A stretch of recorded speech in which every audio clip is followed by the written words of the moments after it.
बहुत शुक्रिया फवाद चौधरी साहब, आपने ज्वाइन किया प्रोग्राम में। ये बताएं कि ये जो हिकमत अमली है, ये जो एक स्ट्रेटजी है कि बदरिया एहतजाज अपने मुतालबात मनवाने हैं, और कैलकुलेशन बड़ी वीक थी इसमें कि पंजाब के वाले से कैलकुलेट शायद नहीं किया गया पाकिस्तान तहरीक इंसाफ की तरफ से कि पंजाब नहीं निकला।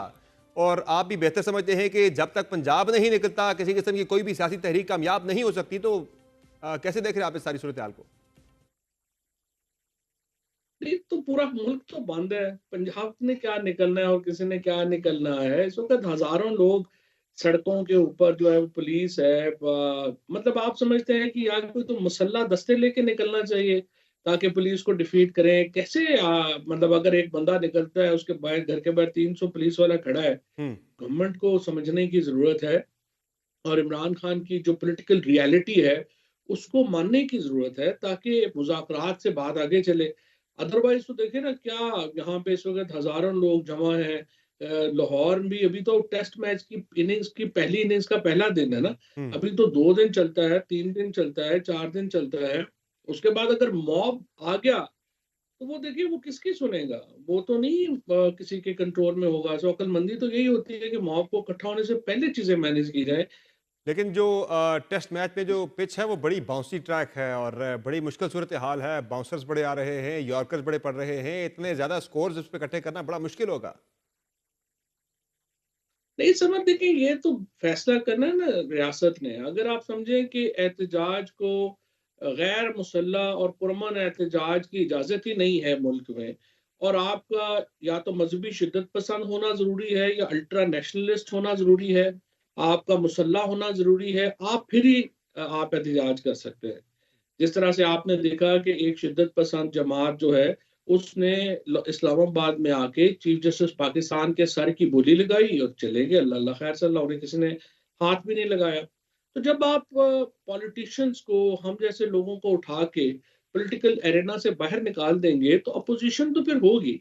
अपोजिशन फिर बंदूक वाली होगी। फिर जाहिर है कि आपने ये तो गवर्नमेंट और जो थोड़ी बहुत भी अकल रखते हैं लोग, उन्होंने सोचना होता है कि आपने जो स्पेस है पॉलिटिक्स की, जो स्पेस है पुरअमन एहतजाज की, उसको इतना स्क्वीज नहीं कर देना होता कि उसको फिर मुसल्ला लोग आके जो है वो फिल करें। आप अगर तो आई होते आज थिंक दिस इज वजीर, वेरी आप इंपॉर्टेंट। अगर आज वफाकी वजीर होते और ये सर पे कफन बांध कर निकलेंगे, मरो या मारो वाली सूरत हाल इस तरह के अगर ऐलानात होते, तो क्या आप अगर हुकूमत होते तो आने देते इस तरह से किसी को? 3 मुतालबे हैं। पहला मुतालबा है कि जी आप मैंडेट वापस करें। दूसरा मुतालबा है 26वीं यानी तरमीम वापस हो।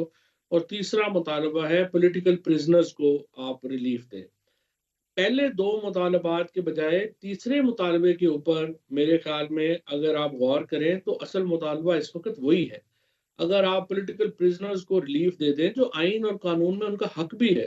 मतलब आप देखें ना, 2-2 साल हो गए हैं। यास्मीन राशिद हैं, ये एजाज चौधरी हैं, उमर चीमा हैं, महमूद रशीद साहब हैं, शाह महमूद कुरैशी हैं।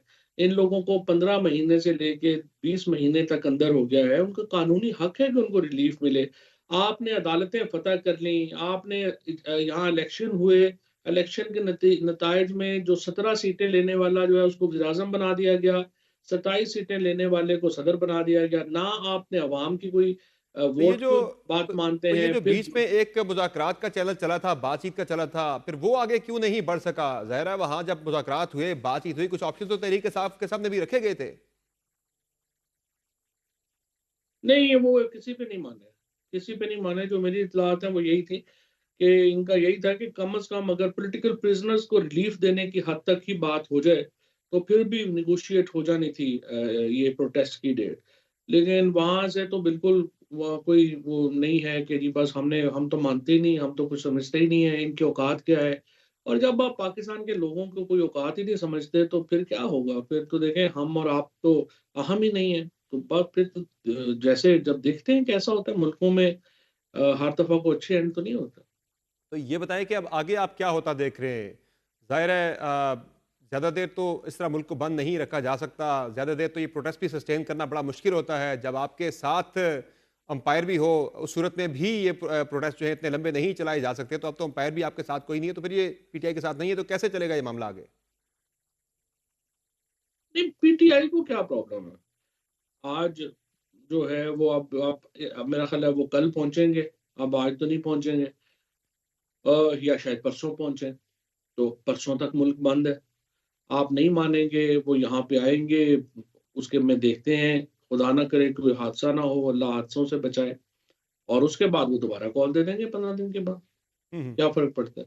सो मुल्क में असल में तो देखिए ना, अगर आप हुकूमत में हैं, तो आपका तो काम ये है कि अदम इस्तेहकाम ना हो, मुल्क में इस्तेहकाम नज़र आए। तो इस वक़्त तो ना मुल्क में इस्तेहकाम नज़र आ रहा है, ना कोई पॉलिटिक्स किसी खाते लग रही है। तो सिर्फ़ ये मानना कि जी हम मानते ही नहीं कोई चीज़ और तो वे हमने सिर्फ़ फॉरवर्ड क्या है लाठी और इसमें? गोली से ही हल। ऐसे हालात में फिर वे फॉरवर्ड क्या है फवाद चौधरी साहब? वे फॉरवर्ड तो देखिए यही है कि ग्रैंड पॉलिटिकल डायलॉग हो, उस ग्रैंड पॉलिटिकल डायलॉग में पॉलिटिकल पार्टीज़ भी हों, एस्टेब्लिशमेंट भी हो, और उस वो हो सकता है जो ही आप ये पॉलिटिकल प्रिज़नर्स को रिलीफ़ दें, उसके फ़ौरन बाद ये डायलॉग शुरू हो सकता है। कोई इसमें मसला नहीं है, एवरीथिंग आई थिंक हर बंदा इस पे कन्विंस है, बशमूल इमरान खान के। मैं आपको खान साहब का बिल्कुल बता सकता हूँ, वो बिल्कुल तैयार हैं कि ग्रैंड पॉलिटिकल डायलॉग होना चाहिए। लेकिन इस वक़्त जो है वो हुकूमत सिर्फ लाठी और गोली से मुल्क चलाना चाह रही है, तो जब इनका शौक पूरा हो जाए, 2 साल में लगता है इनका शौक पूरा नहीं हुआ, तो अब देख लेते हैं और कितना दिन यानी लगता है। वो खान साहब जो नून लीग पीपल्स पार्टी के साथ बैठने की बात करते थे कि हमने नहीं बैठना है इनके साथ कतन, अब उनकी पॉलिसी तब्दील हो चुकी है, वो उनके साथ बैठने को तैयार हैं। इस्टेब्लिशमेंट भी अगर उन मुज़ाकरात के अंदर मौजूद होती है तो। देखिए, अगर जेयूआईएफ के साथ बैठ सकते हैं, महमूद अचकज़ई के साथ बैठ सकते हैं, तो फिर शहबाज शरीफ और नवाज़ शरीफ और आसिफ ज़रदारी के साथ बैठने में क्या प्रॉब्लम है? ये भी पॉलिटिकल रियलिटीज़ हैं पाकिस्तान की, और कोई ज़ाती दुश्मनी तो नहीं है खान साहब की, मेरा जी। ख़्याल है, तो इसमें बैठने में कोई हर्ज नहीं है। तो ये बताएं फवाद चौधरी साहब कि इन सारे हालात के अंदर आप हुकूमत को कोई खतरात या चैलेंजेस हुकूमत के लिए देख रहे हैं या आपको गवर्नमेंट कंफर्टेबल दिखाई दे रही है? हुकूमत तो है ही नहीं है, हुकूमत का तो टोटल रिलायंस ये है कि एस्टेब्लिशमेंट आएगी, हमें बचा लेगी, और इसमें आप देख ही ले सर रख सकते हैं कि कितना पॉलिटिकली ब्लीड हुई है नून लीग और पीपल्स पार्टी। यानी आज उनके टिकट लेने वाले लोग आपको नहीं मिलते, इतनी बड़ी पार्टी से किसी वक़्त में। तो इसका उन्हें बड़ा पॉलिटिकली नुकसान हो रहा है। अब एस्टेब्लिशमेंट को भी नुकसान हो रहा है, क्योंकि देखिए जब मुल्क डिस्टेबलाइज़ होता है, तो फिर सभी को उसका नुकसान होता है, and I think it's very unfortunate जो हो रहा है।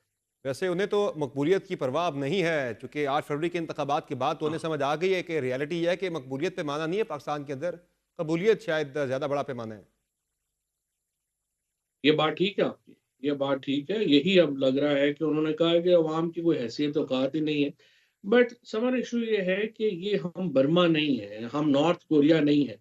अगर हम ऐसे होते तो फिर अयूब खान के मार्शल लॉ के बाद तो यहाँ पे फिर मार्शल लॉ ही रहते ना, लेकिन अवाम ने यहाँ रेज़िस्ट किया है। 25 करोड़ का मुल्क है, डाइवर्स मुल्क है। इसमें देखिए, हमने जब पहले मार्शल लॉज़ में तजर्बा किया तो अनफॉर्चुनेटली हमें मशरकी पाकिस्तान बन गया। अगर इसको ज़्यादा इंसिस्ट किया गया तो उसके नताइज होंगे और जो अच्छे नहीं होंगे। लिहाज़ा मेरी नज़र में पाकिस्तान में एस्टेब्लिशमेंट को भी ये समझने की ज़रूरत है कि लाठी गोली से 25 करोड़ का मुल्क नहीं चलता। इसको बैठना पड़ेगा और एक स्टेप पीछे लेना पड़ेगा।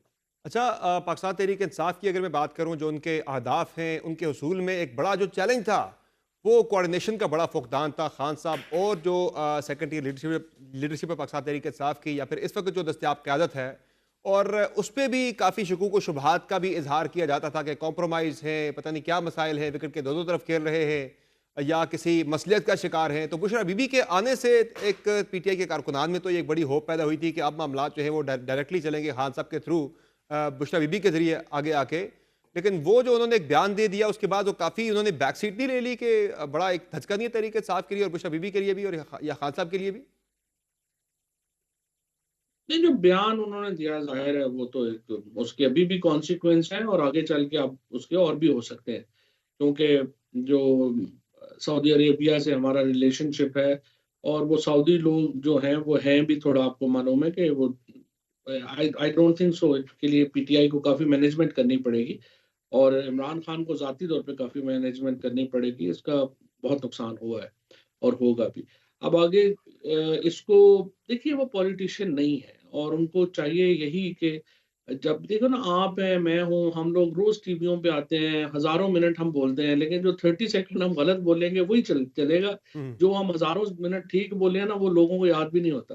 सो इट्स वेरी इम्पोर्टेंट कि आप प्रोफ़ेशनल लोगों को ज़रूर इन्वॉल्व करें। इमरान खान जो हैं वो मेरा ख़्याल है 30-35 साल से पब्लिक स्पीकिंग में है, एंड आई थिंक ही उनसे बड़ा नैरेटिव सेटिंग का बंदा नहीं है। लेकिन वो भी बात करने से पहले मेरे से जो भी और लोग थे 10 दफ़ा बात मशवरा करते थे कि ये लफ्ज़ होना चाहिए, ये नहीं होना चाहिए, क्योंकि ये इम्पोर्टेंट है ना। तो हम्म। उम्मीद है उन्हें भी अब समझ आ गई होगी कि ये ज़रा सोलो फ्लाइट इस तरह नहीं होती, हमें टीम को साथ लेके चलना चाहिए और बनाना चाहिए। दूसरी तरफ ये है कि देखिए लीडरशिप का इश्यू नहीं है। पीटीआई में कोई लीडरशिप नहीं है और इस वक़्त इमरान खान है और अवाम है। तो इमरान खान की कॉल के ऊपर लोग चलते हैं। वो कहते हैं कि आज ये होगा तो फिर वही होगा, फिर वो कहते हैं नहीं है तो फिर नहीं है।